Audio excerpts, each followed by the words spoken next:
ESL is kind of like an all-encompassing term for what I do, but it's basically geared towards intervention. That's basically what I was hired for here. Okay. So do you, are you responsible for the ESL program as far as the TELPAS and making sure that the teachers are qualified or get their TELPAS? No, I think mostly Ms. Sanchez does a lot of the TELPAS and in the ESL, and that I'm pretty sure in that area. So that's not something that I actually am over or have anything to do with. Okay. So yours is intervention of ESL specifically? Right. I mean, the students that I have are ESL students in intervention. Okay. What are the issues you see with that? Well, a lot of it is reading difficulties coming in at levels that we believe are lower than where they should be. Mm-hmm. Vocabulary specifically? Vocabulary, comprehension. A lot of the students that we see that start are just beginning, are early readers. They're just beginning. They may or may not even know how to write their names. Wow. So.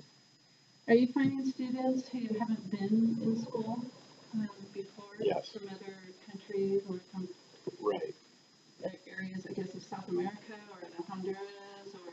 Yeah, there's some of them that come from those countries that are immigrants and they're just in school for the first time.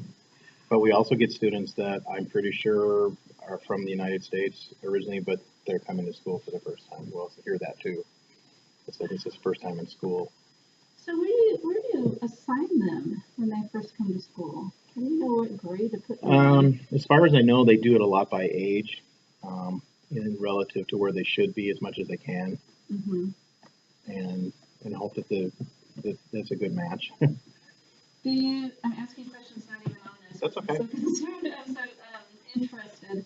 Do you personally find that, let's say, an immigrant comes in who hasn't had school for several years or is missing this major gap, do they do better in TWI or bilingual?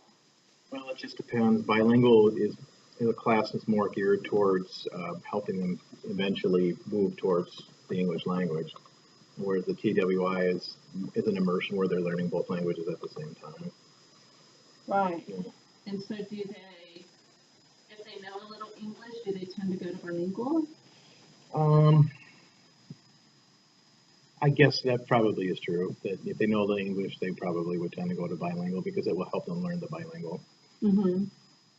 So when I'm looking at the student data, and I see students from grade 1 through 5, and I'll see, I guess it's the ELL students where, or maybe it's the TWI students, who have the Spanish fast levels, and then there's like English fast levels for these students.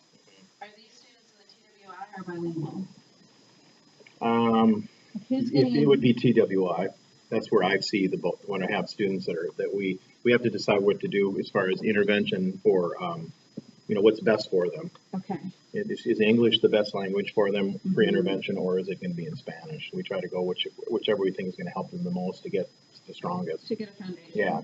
Because I've noticed that somebody could be on a level O in Spanish, and then a level K in English. Sure. That happens. Yeah. So then Spanish is their dominant strong. Right. And then the goal is still to teach them English, to have them reading as fluently in English. Well, I think they probably want to get as strong as they can in their whatever their native language is. Like if it's Spanish, I think they want to gear them up and get as strong as they can in that language first. And then do they swap it over? I think they move eventually over to English once they get strong in Spanish. So what are your goals in this particular job? My goals in the job are to find out anytime we have students that the teachers come to me and say, this student I've fast tested this student, they're reading at a level that's significantly lower than where they should be. I feel they need intervention. Mm-hmm. So I will let Dr. Chapman know that I have a student that I'm going to be adding to the intervention list based on the BAS test results. Okay. They have to have BAS test results or we won't let them be in intervention until we get that. So, so we have to have the data to support it. And then she'll set up a time that we will actually have an SST meeting to discuss how the intervention is going and what they see in the classroom. Okay.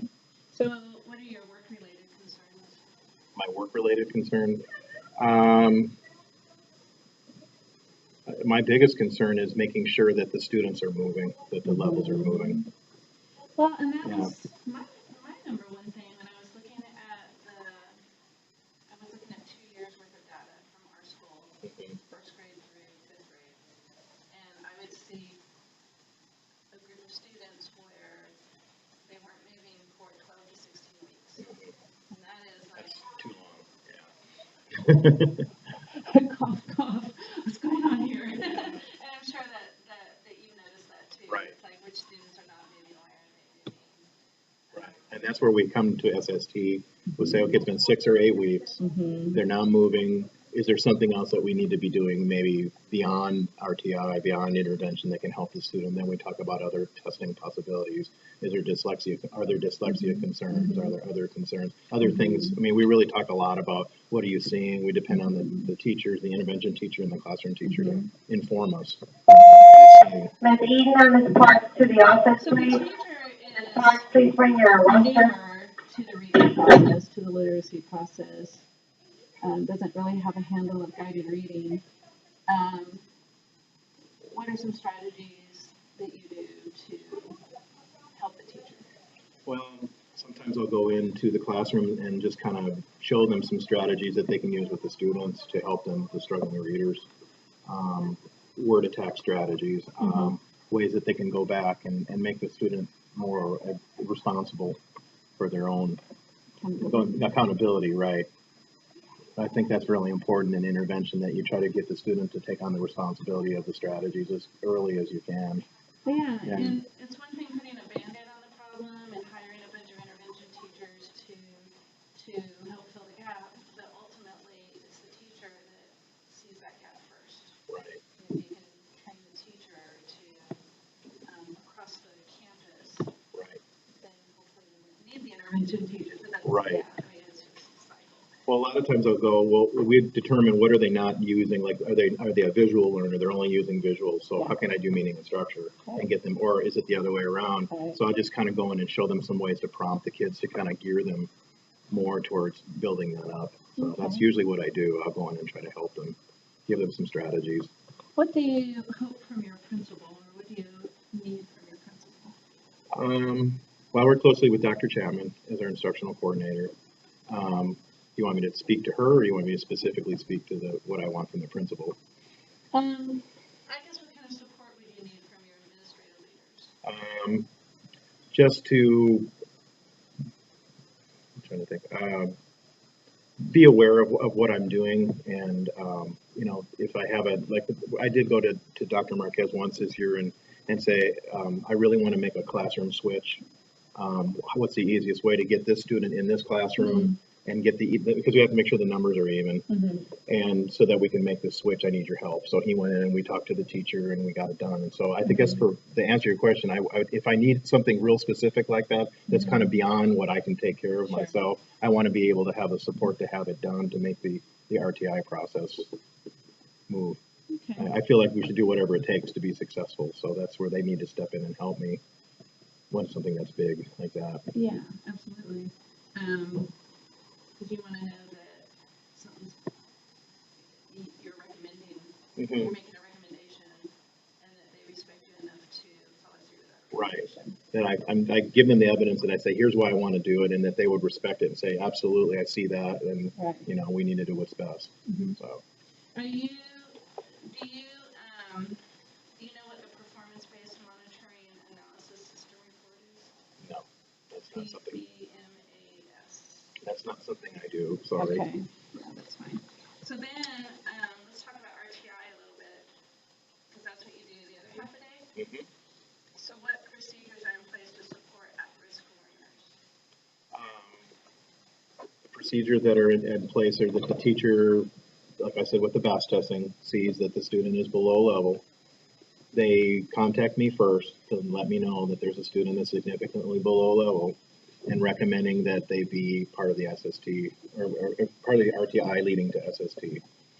And then once I look at their data and determine that there is a need, then I will go ahead and add them to the list.